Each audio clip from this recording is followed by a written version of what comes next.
Hello guys, welcome back to the channel.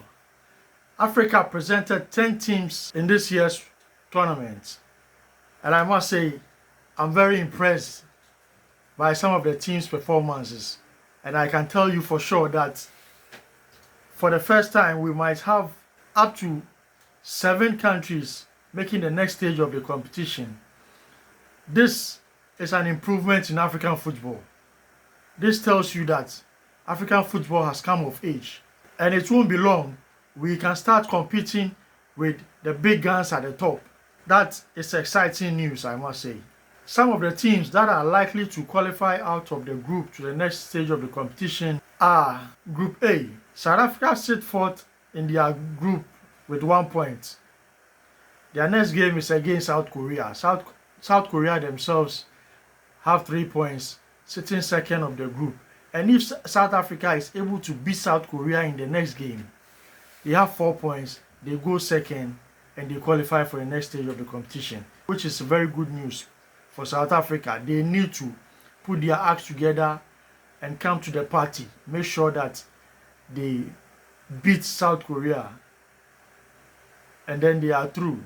In Group C, we have Morocco, who already have 4 points from 2 games, sitting second in their group.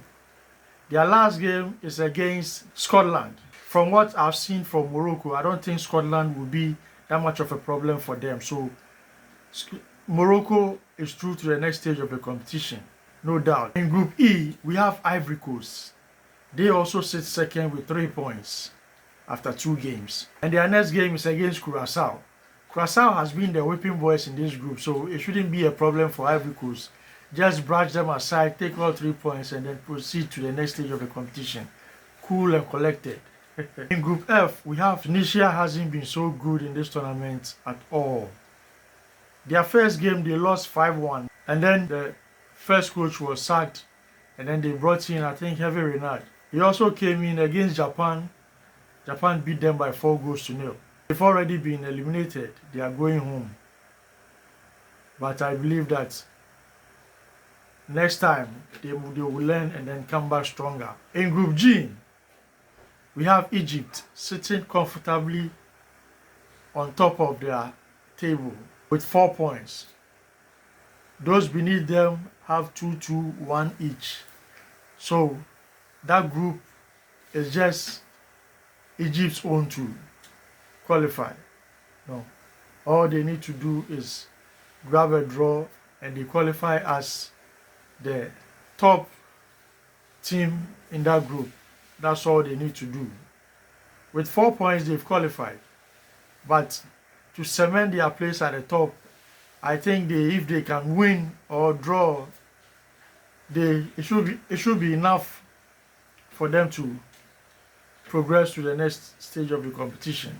In Group H, we have Cabo Verde. These guys have been very good. They've been very impressive. They've impressed me a lot. Now, they are maiden tournaments and they've held it together, playing a draw with Uruguay and Spain, the European champions. Their next game is against Saudi Arabia. This shouldn't be a problem for them at all. Just brush Saudi Arabia aside and then progress to the next stage of the competition. That's all they need to do. In Group I, Senegal has themselves to blame, because coming into this tournament, Senegal was one of the teams that I expected them to do better. I expected Senegal to go all the way. But they shot themselves in the foot, because missed chances against France, that was a game they should have easily won. Squandering all the chances they got, and they ended up losing the game. And then against Norway, Erling Haaland was just too good for the Senegalese defenders. So they lost that game also. And now they sit third with 0 points. They are already knocked out of the group. There's no way they can qualify.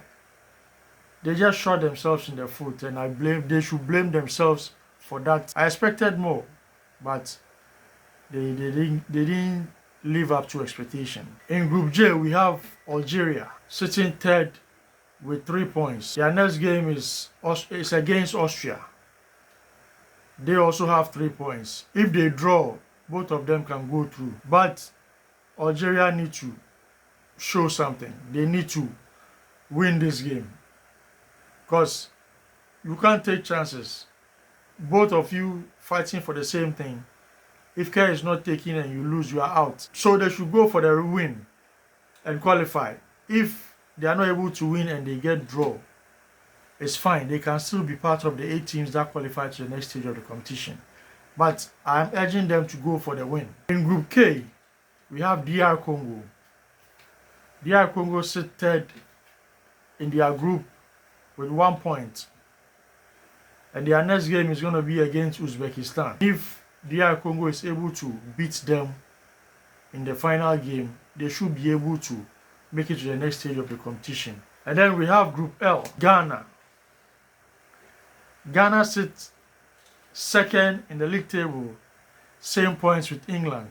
Their next game is against Croatia. That is also another tough game because Croatia will want to do everything possible to get to the next stage of the competition. And Ghana, seeing what they did against England, can hold their own and grab a draw in this game to make sure that they progress to the next stage of the competition. But even if they lose, with 4 points, they still have an advantage. But my own Ghana, I urge them to go for the kill. If not for the kill, then it should be a draw. That's it. This year, no loss. So far, all the African countries, apart from Tunisia, who gave it all away in their group, Senegal has been eliminated, but they put up a fight. They played very well. When you watch them, they played very well. Pure attacking football. But they were not good enough in the opposition box. The final third, that's where things must happen. That is where they failed. So they shot themselves in the foot. And they have to go home.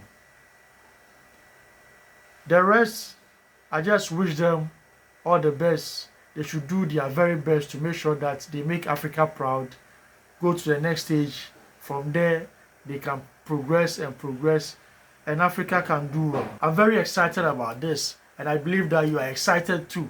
So do hit the follow button, hit the subscribe button, hit the like, and then let's prepare to bring you more videos like this. Thank you for watching.